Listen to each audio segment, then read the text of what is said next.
அனைவருக்கும் வணக்கம். இன்றைய தினம் தரவை குளத்தில் நம்முடைய காமராஜர் நற்பணி மன்றம் சார்பாக ஒரு சிறப்பான விழா ஒன்றை ஆரம்பித்துள்ளோம். அதாவது ஒவ்வொரு நாட்டுக்குமா இருந்தாலும் சரி, வீட்டுக்கும் ஊருக்குமா இருந்தாலும் நமக்குன்னு ஒரு பற்று ஒன்று உண்டு. நாட்டுப்பற்று, ஊர் பற்று, அதுபோல் சிலருக்கு மதப்பற்று இருக்கும். இப்போ நமக்கு நம்மளுடைய இனமான நாடாருடைய பற்று எப்படி இருக்குது, இப்போ நம்மளுடைய வழித்தோன்றல்கள் என்னென்ன, நம்ம எப்படிலாம் கடந்து வந்தோம், பாதைகளை கடந்து வந்தோம், நம்மளுடைய முன்னோர்கள் எதையெல்லாம் நம்ம இழந்திருந்தோம், எதையெல்லாம் நமக்கு மீட்டு கொடுத்துருந்தாங்க, நம்மளுடைய குலத்தோன்றலில் அரசவையாக எப்படி இருந்தாங்க, அமைச்சராக எப்படி இருந்தாங்க அப்படிங்கிற வரலாறு நம்மள எத்தனை பேருக்கு தெரியும்னு சொன்னாக்கா ரொம்ப கம்மி, சொற்பமாகவே தெரியும். நம்ம இப்போ எதை நோக்கி பயணப்பட்டுக்கிட்டு இருக்கோங்கிறதையும் ஒரு கேள்விக்குறி தான். நம்மளுடைய வரலாறுங்கிறது முக்கியம். எப்படி நமக்கு தகப்பனுடைய பெயர் முக்கியமோ, நம்மளுடைய தாத்தாவுடைய பெயர் முக்கியமோ, நம்மளுடைய பரம்பரைகளுடைய பெயர் முக்கியமோ, அவர்கள் செய்த பணிகள் எப்படியோ, நமக்கு அவர்கள் எப்படி எதையெல்லாம் நமக்கு ஏற்படுத்தி கொடுத்தார்களோ அதையெல்லாம் நாம் எப்படி பக்குவப்படுத்தி வைத்துக் கொண்டிருக்கிறோம், அதை எப்படி நம்ம கடந்து இன்னும் செலுத்திக்கிட்டு இருக்கோம், நம்மளுடைய பையங்களுக்கு பேரன் பேத்திகளுக்கு எப்படி செஞ்சுக்கிட்டு இருக்கோங்கிறது எவ்வளவு முக்கியமோ, அதே போல நம்மளுடைய இனமான இந்த நாடார் அப்படிங்கிற ஒரு சாணாருங்கிற ஒரு வரலாறு நமக்கு எத்தனை பேருக்கு எத்தனை காலத்துக்கு முன்னாடி உள்ள வரைக்கும் தெரியுங்கிறது ஒரு கேள்விக்குறியாத்தான் இருக்கும். தெரியாது, நிறைய பேருக்கு தெரியாது. ஏதோ கண்ணுக்கோ காதுக்கோ எட்டும்படியான சில தகவல்கள் மட்டும் நமக்கு தெரிஞ்சு அதை நம்ம கடந்து வந்துகிட்டு இருக்கோம். அப்போ அதை பற்றிய ஒரு ஒரு புத்தகம் வாயிலாக நமக்கு ஏராளமான தகவல்களை நமக்கு கொடுத்துக்கிட்டு இருக்கக்கூடிய எழுத்தாளரும் அண்ணாச்சியமான தசரதன் அண்ணாச்சி இங்கே வந்திருக்கிறாங்க. இப்போ அவர்கள் மூலமாக அவர்கள் என்ன தெரிஞ்சுக்கிட்டாங்க, அவங்க என்ன கற்றுக்கிட்டாங்க, அவங்க கற்றுக்கிட்டதை நமக்கு எப்படி புத்தகம் வாயிலாக நமக்கு கொடுத்தாங்க, அதை எப்படி நம்ம புத்தகம் வாயிலாக படிச்சுக்கிட்டோம், அதை ஏன் படிக்கணும், அதனால் நமக்கு என்ன பயன் இருக்கு அப்படிங்கிறத விளக்குவதற்காகவே நம்மளுடைய எழுத்தாளர் அண்ணாச்சி தசரதன் அவர்களை நம்ம இன்னைக்கு இங்கே அழைச்சிருக்கிறோம். அண்ணாச்சி அவர்களை வருக வருகவென்று வரவேற்பதில் மிகுந்த பெருமகிழ்ச்சி அடைகிறோம். காமராஜர் நற்பணி மன்றம் காமராஜர் நற்பணி மன்றம் சார்பாக அமைப்பாளர் அசோகன் அவர்கள் தசரதன் அண்ணாச்சிக்கு சால்வை அணிவித்து வரவேற்கிறார். போடுங்க போடுங்க, நீ போடுங்க, ஏமா ஒரு சால்வை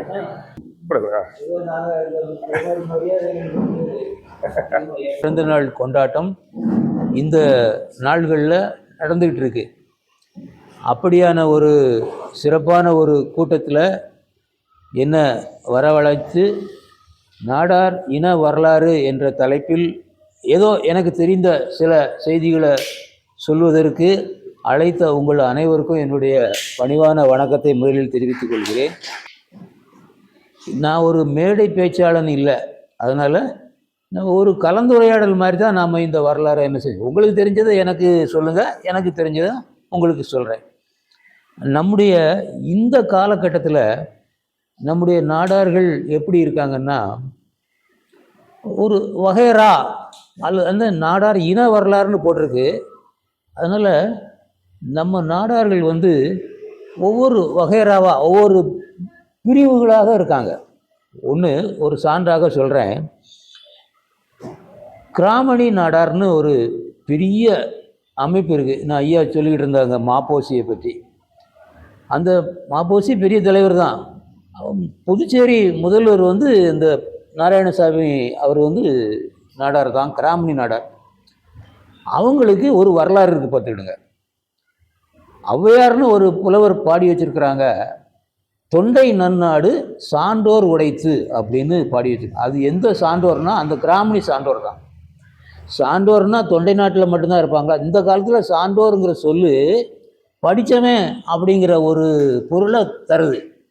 அப்போ தொண்டை நாட்டில் மட்டும்தான் அந்த காலத்தில் சான்றோர் இருந்தாங்களா? கிடையாது, எல்லா நாட்டிலையும் இருந்தாங்க சான்றோர்கள். ஆனால் சான்றோருங்கிற அந்த சொல் நாடார்களுக்கு உரிய ஜாதி பேர். சான்றோர் சமூகம், சான்றோர் சாதி. ஒரு காலத்தில் 2000 ஆண்டுக்கு முன்னால் சான்றோர்னு சொன்னால் அவன் நாடார் தான். என்ன, பாண்டியனும் சான்றோர் தான், சேரனும் சான்றோர் தான், சோழனும் சான்றோர் தான், வேளிரும் சான்றோர் தான். அந்த சான்றோருங்கிற சொல்லு பின்னால் ஒரு கல்வியாளர்களையும் குறிக்கக்கூடிய நம்முடைய எதிரிகளாகிய எதிர்த்த கடுங்கோன் வந்தான் இல்லையா, அவன் வந்து இந்த களப்பிரர்களை எதிர்த்து வந்தான். ஒரு 300 ஆண்டுகளாக களப்பிரர்கள் வந்து சேர சோழ பாண்டியர்களெல்லாம் வீழ்த்தி அவங்க வந்து மதுரை எல்லா பகுதியும் பிடிச்சிக்கிட்டாங்க தமிழ்நாட்டு. அவங்கள வீழ்த்தி முதல்ல கடுங்கோன் தான் வந்தான். அந்த காலகட்டத்தில் நம்மளை இழிவுபடுத்துறதுக்காக இந்த சான்றோருங்கிற சொல்லு சான்றார்னு ஆகிட்டு நம்ம வச்சுக்கிட்டோம். ஏன்னா சான்றோருங்கிறது எல்லாரையும் குறிக்குது அப்படின்ட்டு நம்ம சான்றார். அந்த சான்றாருங்கிற சொல்லு தான் கல்வெட்டுகள்லாம் சான்றார்னே இருக்கு. நம்ம கண்ணுக்குட்டின்னு சொல்கிற மாதிரியும் என்ன, அப்புறம் வந்து நாற்று இருக்கு இல்லையா, தென்னங்கன்று வாழை இதெல்லாம் கண்ணுன்னு சொல்கிற மாதிரியும் சான்றாருங்கிறது சாணார்னு மருவி என்ன பண்ணிட்டான், சாணாருங்கிறத ஒரு இழிவான சொல் மாதிரி நம்மளை திரிச்சு நம்மளை வந்து இழிவுபடுத்துறதுக்காக பயன்படுத்திக்கிட்டாங்க. அதனால நம்ம ஆட்கள்லாம் என்ன பண்ணாங்க, பழைய காலத்தில் நாடன் ஊரன் அப்படின்லாம் நமக்கு பேர் இருந்தது. அப்புறம் நாடன்கிறது நாடான் அப்படின்னு வந்தது, நாடாழ்வார் அப்படின்னு தெரிஞ்சுது. இங்கே நெல்லை நெடுமாறு அண்ணாச்சி நாடாழ்வார்னு ஒரு தனி புஸ்தகமே எழுதியிருக்கார். இந்த நாடாழ்வாருங்கிற அந்த சொல்லு நிறைய கல்வெட்டில் இருக்குது. வெறுமனே நாடாழ்வார்னு சொன்னால் அவன் நாடார் தான். நல்லா நாடாழ்வார்னு வெறுமனே இருந்தா அவன், அதே மாதிரி தான் சான்றோர்னு வெறுமனே இருந்தால் அவன் நாடார் தான். அதனால் என்ன பண்ணிட்டாங்க, இந்த சாணாருங்கிற சொல்லு இழிவுபடுத்துறதாக நினைத்து நாடார்னு வச்சுக்கிட்டாங்க. இன்னைய தருணத்தில் இன்னைய காலத்தில் நம்ம எல்லாருக்கும் நாடாருங்கிறதான் பேர் பதில். இது ஒரு பட்டம். நாடாழ்வாருங்கிற சொல்லு தான் நாடாவார் அப்படின்னு மருவி நாடார்னு என்ன செஞ்சிருக்கு, வந்திருக்கு. இது வந்து இப்போதைக்கு வந்த சொல்லு இல்லை, இதுவும் பழங்காலத்துல இருந்து வந்த சொல்லலாம். சான்றோர் அப்படிங்கிற அந்த சாதி பேர் அப்படி கொஞ்சம் கொஞ்சமாக மருவி சாணார்னு போனது போல நாடாழ்வாருங்கிற பேர் நாடார்னு வந்துட்டு இப்போதைக்கு அது எல்லா வகைராவில் உள்ள நாடார்களையும் குறிக்கக்கூடிய சொல்லு. நம்முடைய இளைஞர்கள் இருக்காங்க இல்லையா, அவங்களுக்கு அறகுற அறிவு கூட இல்லை, கொஞ்சம் கம்மியாக தான் இருக்குது. அவங்க வந்து தான் தோண்டித்தனமாக சில சமயத்தில் தெரியாமல் என்ன பண்ணிடுறாங்க, அந்த காணொலி முகநூல் இது மாதிரி இதுகளில் கொஞ்சம் கொஞ்சமாக அப்படி இப்படி போட்டு விட்டுறாங்க. எதிரிகள் அதை பயன்படுத்திக்கிட்டு நம்மளை தாக்குறது, நம்மளை மறுக்கிறது, உங்களுக்கெல்லாம் வரலாறு இல்லை அப்படி இப்படின்னு சொல்கிறது, இதை மாதிரி இதுக்கு அதை வழி விட்டுறாங்க நம்முடைய இளைஞர்கள். அவங்களுக்கு கொஞ்சம் நம்முடைய வரலாறுகளெல்லாம் எப்படி இருந்தோம், எப்படி வந்தோம், இப்போ எப்படி இருக்கிறோம், இதெல்லாம் நம்ம சொன்னால் தான் அவங்களும் கொஞ்சம் என்ன செய்வாங்க, தெரிஞ்சுக்குவாங்க. அதனால் நான் முதல்ல இந்த நம்முடைய இப்போதைக்கு இருக்கிற சில சமயத்தில் என்ன செய்வாங்கன்னா, இந்த கிராமணி சான்றோர்னு சொன்னேன் இல்லையா, இதே போல் நட்டாத்தி நாடார்கள்னு ஒரு குரூப் இருக்காங்க, முக்கந்தர் அப்படின்னு ஒரு குரூப் இருக்காங்க, அந்த காயாமொழியில் ஆதித்தர்னு ஒரு குரூப் இருக்காங்க. இப்படி சில வகைராக்கள் இருக்குது. இதெல்லாம் மேலோட்டமாக தெரியாது பார்த்துக்கிட்டோம். இப்போதைக்கு உள்ளவங்களுக்கு நாடார்னா என்ன அப்படின்னு கேட்குறாங்க, நம்முடைய ஜாதின்னு என்னன்னு தெரியல. ஆனால் அடித்தளத்தில் போய் பார்த்தீங்கன்னா தான் அதுவும் முக்கியமாக நம்முடைய கிராமப்புறங்களில் இந்த வகைரான்னு சொல்லக்கூடிய இவங்கெல்லாம் இருக்குது. இந்த வகைராவில் உள்ளவன் என்ன இடத்துல பொன் கட்டி கொடுக்கக்கூடாது அல்லது வரவு செலவு பார்க்கக்கூடாது அப்படிங்கிறதெல்லாம் அந்த கட்டுப்பாடுகள்லாம் இருந்துக்கிட்டே இருந்தது, இப்போதைக்கும் இருக்குது. ஆனால் மேல் நிலையில் என்ன செய்ய முடியாது, நம்ம அதை பார்க்க வேண்டாம். அதை மாதிரி நம்ம வரலாறும் என்ன செய்ய வேண்டாம், எழுத வேண்டாம் பார்த்துக்கிடுங்க. ஏன்னா அது வந்து நாமளே தாழ்த்தி கொள்ளுகிற ஒரு நிலை இருக்கும். அடுத்து கொஞ்ச நாளைக்கு முன்னால், அதாவது நம்முடைய ஆங்கிலேயர்கள் நம்ம ஆட்சி செய்யக்கூடிய காலத்தில் நம்முடைய மற்ற ஜாதிகள்லாம் இருக்குது, நம் நாடார்களுக்குள்ளேயும் சில பிரிவுகளை வச்சுக்கிட்டான். ஏன்னா அந்த கணக்கு எடுக்கிறவன் பாருங்கள், சென்சஸ்ன்னு சொல்லக்கூடிய மக்கள் தொகை கணக்கு எடுக்கிறவங்க, அவன் வந்து இப்படி ஊரில் வந்து கணக்கு எடுக்கும்போது எங்கேயாவது உட்காந்துக்கிட்டு யார்கிட்டையாவது கேட்டு எழுதி இந்த ஊரில் இன்னும் நாடார் இருக்கான், கருக்கு பட்டையர். ஆனால் அது கருக்கு பட்டையருங்கிறது பட்டயம் வாங்கினவன், அவன் ஒரு வீரன், அந்த ஒரு பரம்பரையில் வந்த ஒரு பெரிய கூட்டத்தில் உள்ளவன்.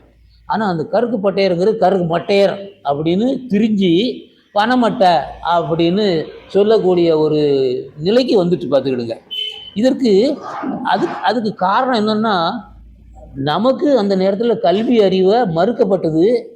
இந்த ஆங்கிலேயர்கள் வந்த பிறகு நமக்கு கல்வி அறிவு கிடைச்சிது. நம்ம ஆட்களே என்ன செஞ்சிட்டான், ஓலைச்சுவடிகளில் அந்த பனை ஓலையை வெட்டி நம்ம ஆட்களே எழுத ஆரம்பிச்சிட்டான். இதுக்கெல்லாம் சும்மா சாதாரணமாக படிக்காமலாம் எழுத முடியாது. 2000 ஆண்டுக்கு முன்னால் நம்ம சேர சோழ பாண்டிய அரசர்களும் அரசனுடைய மனைவிகளுமே புலவர்களாக இருந்திருக்காங்க, பாடல் எழுதியிருக்கிறாங்க. அந்த பரம்பரையில் வந்த நம்ம என்ன செஞ்சுருக்கிறோம், போய் திடீர்னு நம்மலாம் போய் பாட்டு எழுதிட முடியாது. அந்த பரம்பரையில் வந்தவங்க ஓலைச்சுவடியிலலாம் எழுதி, அது இந்த வில்லுப்பாட்டெலாம் பாடி வச்சுருக்காங்க பாருங்க, அவங்களும் ஓலைச்சுவடிகள் எழுதி அந்த நம்முடைய பாரம்பரியத்தை, அதாவது அறிவு பாரம்பரியத்தை, கல்வி பாரம்பரியத்தை மீட்டு எடுத்திருக்கிறாங்க. அதில் முக்கியமாக அந்த ஏனாதி அப்படின்னு ஒரு பெரிய ஒரு ஒரு வகையறா இருக்குது, அது ஒரு கூட்டம் இருக்குது. இந்த அவங்க ஏனாதிங்கிறவன் அந்த காலத்தில் படைப்பயிற்சி, ஆயுத பயிற்சி செய்யக்கூடிய ஒரு நிலை இருந்துட்டு பாருங்க. ஏனாதிநாதர் அப்படின்னு 63 நாயன்மார்களில் ஒருத்தர். அவருடைய இதிலிருந்து தான் ஒரு சரித்திரம் வந்து ஏனாதிகளுக்கு வருது. இந்த ஒரு கிராமணியில் பெரிய கெட்டிக்காரர் விஜய துரைசாமி கிராமணியார்னு ஒருத்தர் நிறைய நூல்கள்லாம் எழுதியிருக்கார். அவர் இந்த ஏனாதிநாதருங்கிறது அவங்க குலம், அதுக்கு முன்னால் உள்ள குலம் எல்லாமே சோழர்களுடைய கிளை குலம் அப்படின்னு என்ன செய்கிறாரு, எழுதியிருக்கிறாரு. அது ஒத்துக்கொள்ளக்கூடியதான். ஏன்னா ஈழகுல சான்றார் ஏனாதிநாதர்னு பாடி வச்சுட்டாரு. இந்த சுந்தரருங்கிற ஒரு பெரிய நிறைய பாட்டுகள்லாம் படிக்கிறார். அப்பர், சுந்தரர், நாவுக்கரசர், இவங்கெல்லாம் அந்த தமிழை மீட்டெடுத்தவங்களில் அதில் அந்த சுந்தரங்கிறவர் ஏனாதிநாதரை பற்றி சொல்லும்போது ஈழகுலம்னோன்னா நம்ம ஈழத்திலிருந்து வந்தாங்க அப்படின்னு ஒரு தவறான முடிவுக்கு வந்தாங்க. நமக்கு ஒரு சின்ன எடுத்துக்காட்டு சொல்கிறேன். குற்றாலம் அந்த காலத்தில் தமிழ் காசி நாடு அப்படின்னு இருந்தது. தென்காசி நாடு, தமிழ் காசி நாடு. இந்த குற்றாலம், இந்த குற்றாலத்தை 1595ஆம் ஆண்டு தமிழ் காசி நாடன்னு ஒரு ராஜா, அவனுக்கு பேர் வேற ஏதோ பட்ட பேர் இருக்கு, ஆனால் புனை பேர் தமிழ் காசி நாடன். அவன் ஒரு புராணம் பாடியிருக்கான் அந்த குற்றாலத்தை பற்றி. நலங்கிழரும் தமிழ் காசி நாடன், நாவலர்தன் கலங்கு மனத்து இருளகற்றும் கவிராயன், அப்படி ஒரு. அப்புறம் அவன் அரங்கேற்றி அந்த தேதி குறிப்பிடான். கலி 4696 இலங்கு கவி திரிகூட இறைவன் உள் பாடி அரங்கேற்றி நானே அப்படின்னு. அது ஒரு ஓலைச்சுவடியாக இருந்தது. நான் எடுத்து என்ன பண்ணியிருக்கேன், புத்தகமாக போட்டேன். அதெல்லாம் விட்டு நூல்களையும் நம்முடைய வரலாறுகளையும் திரித்தும் மறைத்தும் புறக்கணித்தும் என்ன பண்ணிவிட்டாங்க. நாம் அதை எதிர்த்து போராடுறதுக்கு முடியாமல் நம்ம என்ன செஞ்சிட்டோம், இப்போ தான் கொஞ்சம் கொஞ்சமாக எந்திரிச்சு வர்றாங்க நம்ம பசங்க. இப்போ நம்முடைய வகைராவில் நாடார்களுடைய வகைரா 324 வகைரா இருக்குது பார்த்துக்கிடுங்க, இந்தியா முழுக்க. அதாவது தமிழ்நாட்டிலையும் கேரளா, கர்நாடகா, ஆந்திரா, குஜராத்து, இது மாதிரி இடங்கள்லாம் நாடார்களுடைய பிரிவுகள் 320. அதெல்லாம் நாம் வச்சு என்ன செய்ய முடியாது, சம காலத்தில் எழுத முடியாது. இந்த நாடார் இன வரலாறுங்கிறது நாம் ஒரு மணி நேரமோ 2 மணி நேரமோ பேசி முடிக்க முடியாது. மாத கணக்கில் பேசக்கூடிய செய்திகள் நமக்கு இருக்குது. அதையெல்லாம் தொகுத்து செய்யணுங்கிறது ஒரு பெரிய இமாலய முயற்சி. எப்படி பாண்டியன்கிறவன் சங்கம் புலவர்கள் ஒரு 49 புலவர்களை வச்சு சங்கம் வளர்த்தான். அதுக்கு முன்னால் நிறையா புலவர்களாக இருந்தாங்க. அப்படி ஒரு 100 அறிஞர்களாவது, நாடார் அறிஞர்களாவது இருந்து நம்முடைய வரலாறை எழுதினா தான் எழுத முடியும் பார்த்துக்கிடுங்க. அந்த அளவுக்கு நமக்கு சமூக பண்பாட்டு வரலாற்று செய்திகள் நிறைய இருக்குது.